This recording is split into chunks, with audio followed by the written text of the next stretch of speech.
So Don, 6 years at MIB are about to come to an end. Yep. I'm sure we'll talk about some of those things in due course. But first of all, cast your mind back 6 years. Tell us what MIB looked like when you arrived. I mean, it's very different from what it is now. But one thing that struck me when I first joined from day one was what a great set of people worked in the business and really committed to its core, purpose of compensating people fairly when they've been victims of hit and run accidents and uninsured motoring. And that core's been the same all the way through the 6 years. And what about the things that you identified early on that you thought, I think there's potential to improve this? Look, every new CEO is going to come in and they're going to have a look at an organisation and look for things that they'd like to change and things they think can make a difference. The reality is it took me a little time to figure that out. It's a complex organisation doing a lot of different things. But, overall, yes, there were things I felt we could improve. The technology was quite old and we've done an awful lot of work in that space, improving it. The other feature which goes alongside technology is actually the culture of an organisation. It has to evolve, it has to change what's required, and actually how society is changing is something which evolves and moves. So lots has changed in those 6 years, not just at MIB, but in the world.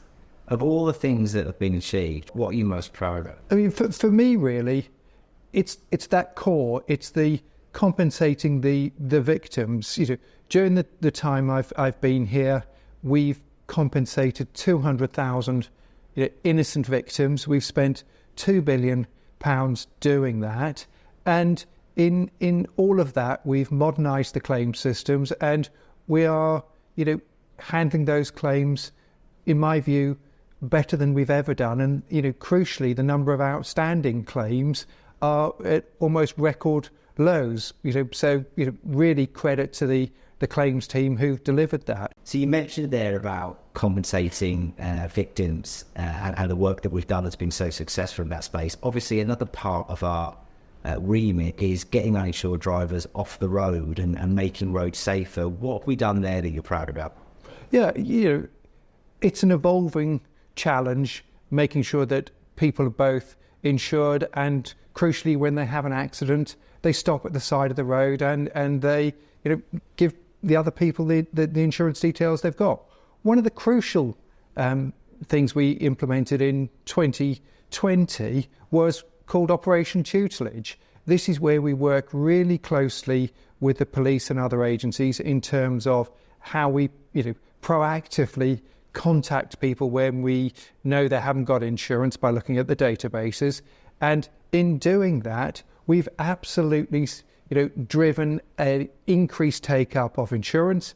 That's roughly equivalent to about £200 million worth of insurance premiums, which has meant actually, the level of the MIB levy has gone down, but crucially, people are getting their compensation in the right way. In doing that, we've had to issue 800,000 letters. And, I think that's been a real benefit to society. I think it's been a real benefit to, insurers and premium paying motorists. As an organisation, we're committed to evolve and develop in this space. The board's investing further multiple millions in tackling this. It's looking at different ways. If you drive on the motorways, you may see advertising hoardings reminding people to get insured, because not everybody who drives uninsured is doing it deliberately. It's something that may be just an oversight, an error. And we're looking to find ways of reaching out to everybody and just remind them of the importance of buy that insurance. It's part of what we all have to do. When we joined in 2018, it's a very interesting time from a European perspective. How much did that impact the work that MIB was doing and the focus that you had to have? Yeah. One of the things that isn't always spoken about the MIB is the work that we crucially do in cross-border insurance and cross-border claims, so that when a UK resident is driving abroad, or somebody coming into the UK is driving, making sure that compensation continues to be paid irrespective of where the accident happens.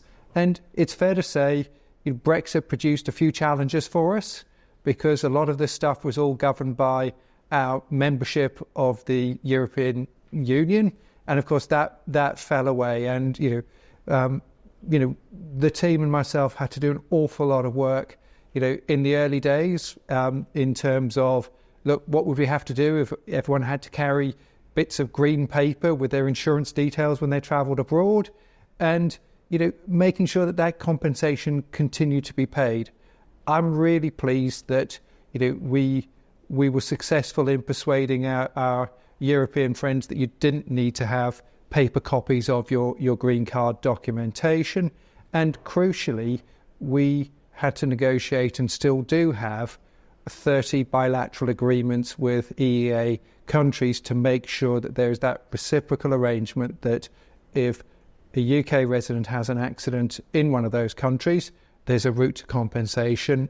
If there is a accident that occurs, and vice versa in the UK. And at a core, what we focused on were the innocent victims of those accidents more than anything else. I mean, the relationships, clearly were strained on occasions in Brexit, but I'm really proud of how our European friends, responded. And actually, we've recently hosted, 50 countries in the UK where we've continued to talk about the crucial role that we all play in those cross-border claims and making sure innocent victims get compensated. Excellent. And you also joined at a time where MIB was going through the challenges of being an emanation set. Yeah, I mean, look, there were other challenges that came out of Brexit, including, laws which were still operable from being a member of the EU, which were, transferred across into the UK. And we had to, have real dialogue with the UK government in terms of resolving those issues. And, one of the things I am proud of, it's a bit technical, it's a bit geeky, and I make no apologies for it, but it's really important for UK insurers and UK motorists that we worked with the government to make sure that the MIB is not regarded as an emanation of the state, which is a great result, but I know it's pretty geeky. Well, possibly less geeky then. One of the things that I know we've talked about before that you're really proud about, and things that we should talk about a lot more, is the way that as a business we are here to find solutions or deliver solutions to cross-industry problems. Tell us about that over the last 6 years. Yeah, look, one of the crucial roles I think the MIB plays really well and has done, over a long period of time, is to be a neutral organisation finding solutions both in the insurance industry and more broadly. And an example of that is when I joined, it was very early conversations with the Ministry of Justice around, the development of what would be the online solution for low-value whiplash claims. And MIB, we worked across all of the groups. We worked with the Ministry of Justice, we worked with claimant lawyers, we worked with defendant lawyers, we worked with insurers, we worked with people who represented people who didn't have lawyers at all. And I believe we've delivered a really great online solution. And, when there were issues of, law over what to do with things like mixed injuries, the MIB stepped up and funded all the parties all the way through to the Supreme Court to get that resolved as quickly as possible, again focusing on innocent victims of accidents getting compensation as smoothly as possible. That's our focus. You mentioned at the start about potentially one of the opportunities when you arrived was about how to evolve the culture. Now, that's something that's happened a lot over the last 6 years as well. Tell us about that. Yeah, look, social culture changes over time. Organisational cultures need to change over time. And certainly that's one of the areas I've been really passionate about in the the journey of the MIB while I've been the CEO. And I think we've done an awful lot in that space, which has made the MIB a place which is, great to work in, but crucially has people focused on delivering that service to the external world as well. And obviously we can't talk about the last 6 years without talking about what it was like to be a CEO during COVID. How did you find those days? Looking back on it, it was really odd and quite strange on occasions. One of the things I think we called early was the potential threat in the early days that COVID was, going to face. We were very early in terms of moving towards home working. I want to pay, tribute to all the staff and particularly my IT colleagues who did an awful lot of work, in terms of, getting equipment to everybody and getting everybody home working. But it was a team effort. I can remember, periods during that where we were doing, weekly calls for all staff. We were running, things to engage people. People were feeling quite isolated on occasions. We were, having competitions. We were engaging with people. Our comms team did a great job. I can remember that, somebody came up with an idea of sending people packets of seeds at home, and we needed to plant them. I think there was a metaphor for growing. The difficulty is I managed to kill mine, which was really embarrassing. But, we tried to make it fun and engaging in the process. And as a CEO, it's fair to say I, felt a weight of responsibility. It's not often in the type of work that I do that you feel that your decisions were at the real safety of the staff and colleagues who you work with. And, I will leave this job being grateful that, candidly, nobody died from COVID on my watch. And that's a strange thing to have to say in a job like mine, but that's the reality. Moving on for the last couple of years in the people space, we've done a lot more on work staff well-being and a lot more in corporate social responsibility. That's something that you've driven, you've been really passionate about. Yes, I think it's important. People are individuals. People need to be able to bring their whole self to work to, perform at their best. But I strongly believe in diversity in all its forms produces the best, safest, working environment with the best outcomes. And, we've worked really hard on it. Again, I think we've got some great people who work in that space.